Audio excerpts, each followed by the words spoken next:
इस वक्त ये बड़ी खबर आपको बता रहे हैं। अनिल विज ने, हरियाणा के वजीर अनिल विज ने ट्वीट किया है, किसानों की तहरीक हर गुजरते दिन के साथ तशद्दुद इख्तियार करती जा रही है। महात्मा गांधी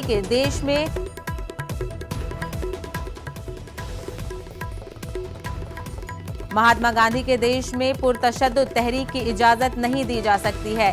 तो आज गांधी जी की जयंती है और वहीं दूसरी तरफ किसानों का एहतजाज भी जारी है। तो इसी मौके पर हरियाणा के वजीर अनिल विज ने इस मामले को लेकर ट्वीट किया है। उन्होंने कहा कि किसानों की जो तहरीक है वो हर गुजरते दिन के साथ तशद्दुद इख्तियार करती जा रही है, जबकि महात्मा गांधी जी के देश में पुरतशद्दुद तहरीक की इजाजत नहीं दी जा सकती है, क्योंकि हमेशा से महात्मा गांधी ने नॉन वायलेंस के तरीके इख्तियार करके किसी भी तहरीक को चलाने की कोशिश की थी। तो इसी हवाले से हरियाणा के वजीर अनिल विज ने ट्वीट किया है। आज किसानों की तहरीक को उन्होंने तनकीद का निशाना बनाया है, जिसमें उन्होंने कहा कि अब हर गुजरते दिन के साथ किसानों की जो तहरीक है वो तशद्दुद का रास्ता इख्तियार करती जा रही है।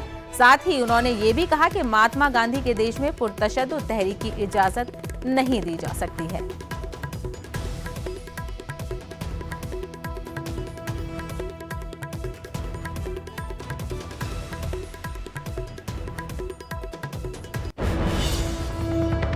आज की ताजा खबर में वक्त हुआ है एक ब्रेक का। जल्द लौटेंगे कुछ और खबरों के साथ।